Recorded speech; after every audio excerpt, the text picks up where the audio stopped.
অনেকে ভাবছেন বিজেপিকে দিয়ে এইখানে যে এই দুর্নীতিগ্রস্ত তৃণমূল সরকারটা আছে, এমনিতে তৃণমূল সম্পর্কে যত কম বলা যায় আপনাদেরও মন ভালো থাকবে, আমারও মন ভালো থাকবে। এ এক অদ্ভুত পার্টি। এই যে এখানে যারা উপস্থিত আছেন নানানজন নানান রাজনৈতিক দলের কর্মী সমর্থক হতে পারেন। আমি দুঃখ দেওয়ার জন্য কাউকে বলছি না, আঘাত করবার জন্যও বলছি না। আমি যদি আপনাদের জিজ্ঞাসা করি আপনি সব খান, কেউ বলবেন না আমি সব খাই, কেউ বলবেন আমি আমিষ, কেউ বলবেন আমি নিরামিষ। আবার যিনি নিরামিষ তিনি বলবেন পটল খাই তো আলু খাই না, আলু খাই তো কুমড়ো খাই না, কুমড়ো খাই তো বেগুন খাই না। আবার যিনি আমিষ তিনি বলবেন মাছ খাই তো মাংস খাই না, মাংস খাই তো ডিম খাই না, পেঁয়াজ খাই তো রসুন খাই না। কিন্তু তৃণমূলকে জিজ্ঞাসা করুন, সব খায়, বালি খায়, কয়লা খায়, সোনা খায়, এমনকি ত্রাণের প্লাস্টিকের ট্রিপলটা পর্যন্ত তৃণমূল খেয়ে যায়, যেটা গরুতে খায় না। এরকম সর্বগ্রাসী চোর আপনি কোথাও দেখেছেন? তলা থেকে উপর পর্যন্ত একটা গোটা রাজনৈতিক দল, তার একের পর এক মন্ত্রী জেলে। আমরাও তো 34 বছর সরকার চালিয়েছি। এই তো এখানে নিরঞ্জন সিং বসে আছে, কতদিন জেলা পরিষদের সভাধিপতি ছিল। কেউ আঙ্গুল তুলে একটা কথা বলতে পেরেছে? সব মিলিয়ে 200 জন আমাদের ঘুরিয়ে ফিরিয়ে মন্ত্রী হয়েছেন, 150 জন ঘুরিয়ে ফিরিয়ে আমাদের এমপি হয়েছেন, 1000 জনের বেশি ঘুরিয়ে ফিরিয়ে আমাদের এমএলএ হয়েছেন। একজনের বিরুদ্ধে দুর্নীতির অভিযোগে ওরা জেলে পাঠাতে পেরেছে? আর এদের অবস্থা দেখুন, নিজেদেরই সরকার, নিজের মন্ত্রী জেলে। আবার যে মন্ত্রী জেলে তার বিধায়ক পদ এখনো রয়ে গেছে। এবার আপনি ভাবুন দেখি সেইখানকার লোকের কি অবস্থা। একজন যুবক বা যুবতী, তার যদি একটা সার্টিফিকেট লাগে জেলে যেতে হবে এমএলএ সার্টিফিকেট নেওয়ার জন্য। আর জেলে বন্দি দুর্নীতির দায়ে ওই মন্ত্রী, তিনি সার্টিফিকেট দেবেন he or she bears a good moral character. এ অত্যন্ত উন্নত চরিত্রের লোক, একটা জেলবন্দি চোর। আমি একথা তৃণমূলের কাউকে দুঃখ আঘাত দেওয়ার জন্য বলছি না, ভাবতে বলছি কার হয়ে পতাকা টাঙাচ্ছেন। আপনি আজকে 500 পাচ্ছেন, কিন্তু আগামী দিনে আপনার প্রাপ্য প্রতি মাসে চাকরির যে 20,000 টাকা, সেই টাকাও চুরি করছে। আপনি 500 অথবা 1000 পাচ্ছেন,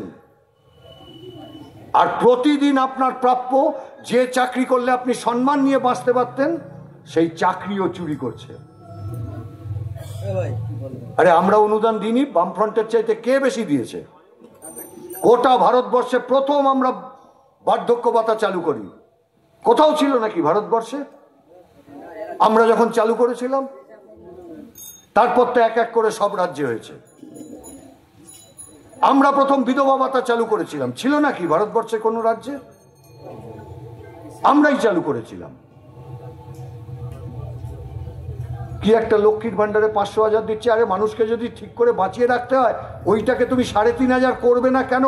6,000 করবে না কেন? আমাদের বামপন্থীদের দাবি বার্ধক্য ভাতা 6,000 করতে হবে। মানুষকে অনুদান যদি তোমায় দিতে হয়, ন্যূনতম অনুদান 6,000 টাকা দিতে হবে। তার কারণে 1,000 টাকা দিয়ে কোনো মানুষ বাঁচে না দিল্লিতে। এই জন্যে আমরা একটা গণতান্ত্রিক ধর্মনিরপেক্ষ সরকার তৈরি করতে চাইছি, যাতে এই 500 টাকা বা 1,000 টাকার অনুদান নয়, 6,000 টাকার অনুদান আমরা দিতে পারি। তার জন্য আমরা দিল্লিতে এই ধর্মনিরপেক্ষ গণতান্ত্রিক সরকার তৈরি করতে চাইছি। অনেকে ভাবছেন বিজেপিকে দিয়ে দুর্নীতিগ্রস্ত তৃণমূলকে সরাবেন। কাকে দিয়ে কাকে সরাবেন? প্রধানমন্ত্রী এসে বলছেন না সব দুর্নীতিগ্রস্তকে জেলে ভরবো। আচ্ছা, সারদা তদন্ত কোথায় গেল বলুন তো, বলতে পারবেন? 2014 সালের 27 এপ্রিল প্রধানমন্ত্রী এসে বলেছিলেন সব কটাকে জেলে ঢোকাবো। একবার আমায় প্রধানমন্ত্রী হতে দিন, কারণ তখনও তিনি প্রধানমন্ত্রী ছিলেন না। সারদা মামলায় 9 মে বিকাশ ভট্টাচার্য সুপ্রিম কোর্টে মামলা করে সিবিআই তদন্ত আদায় করে ছাড়লেন। 26 মে প্রধানমন্ত্রী হলেন নরেন্দ্র মোদী, 2014 সালের 26 মে। আর 2024 সালের 25 মে আপনারা ভোট দেবেন। 10 বছর কেটে গেছে, কোথায় গেল সারদা মামলা? আর শুনতে পান? কোথায় গেল নারদা মামলা? কে রক্ষা করলো? কোথায় গেল রোজভ্যালি মামলা? কে রক্ষা করলো? এই চাকরি চুরির মামলা নিয়ে এই যিনি আজকে বিজেপির প্রার্থী হয়েছেন তিনি যখন বিচারপতি ছিলেন তিনি বলেননি ইডি সিবিআই কেন্দ্রীয় সরকার বিজেপির প্রতিনিধি যারা যে মাথাদেরকে আপনারা রক্ষা করবার চেষ্টা করছেন কেন? দুঃখের কথা উনি সেই চোরের মাথাদের সঙ্গে চলে গেলেন। যারা দুর্নীতির মাথাদের রক্ষা করছে তাদের দলে গিয়ে উনি নাম লেখালেন। কার ভয় আমি জানি না, নিশ্চয়ই ভয় কিছু কাজ করেছে, তারা পালাবেন কেন চাকরি ছেড়ে?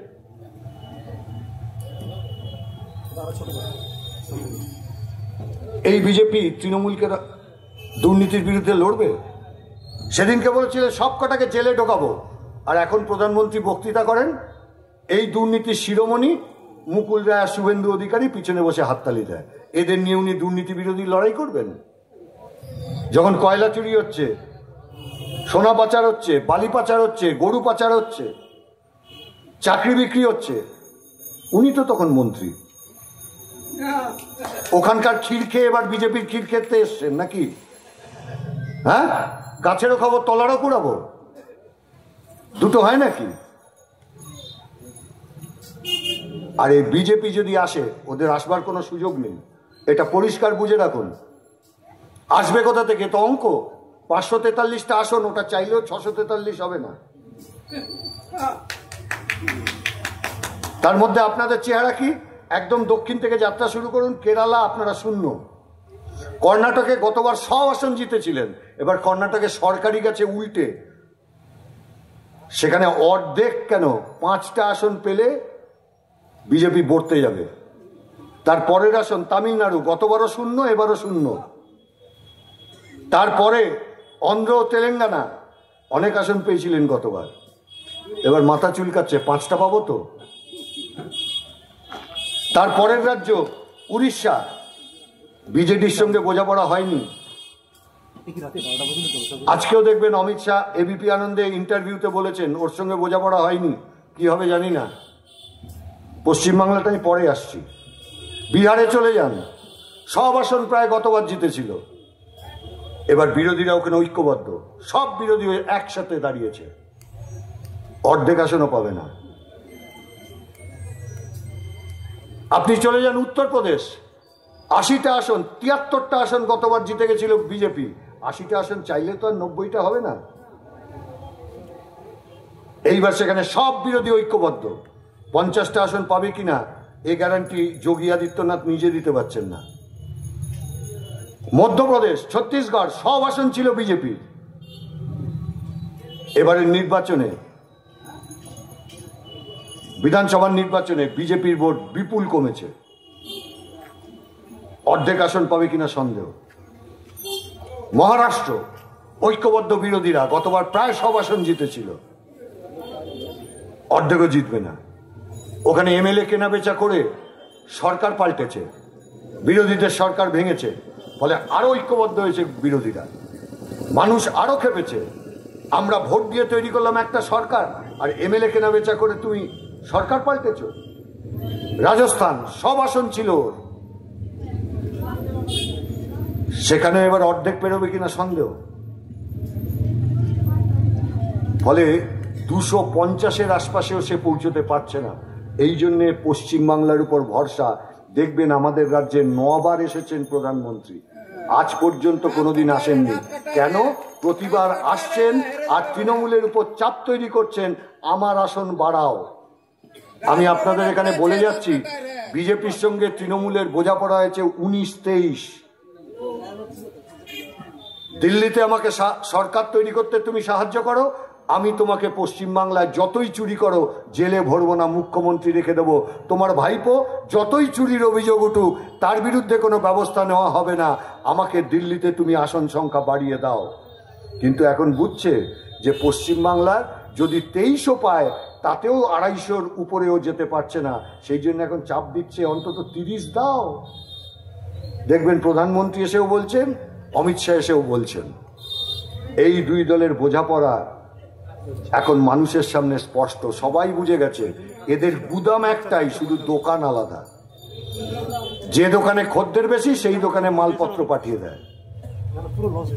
এই যে এবারে বিজেপি আর তৃণমূলের প্রার্থী তালিকা 12 জন এরকম আছেন, গতবার বিজেপির হয়ে দাঁড়িয়েছিলেন, এবার তৃণমূল। অথবা গতবার তৃণমূলের হয়ে দাঁড়িয়েছিলেন, এবার বিজেপি। এখন তো বিজেপি তৃণমূলের নেতাদের সঙ্গে দেখা হলে আমায় জিজ্ঞাসা করতে হয় কেমন আছেন, তার আগে আমি জিজ্ঞাসা করি এখন কোন দলে আছেন।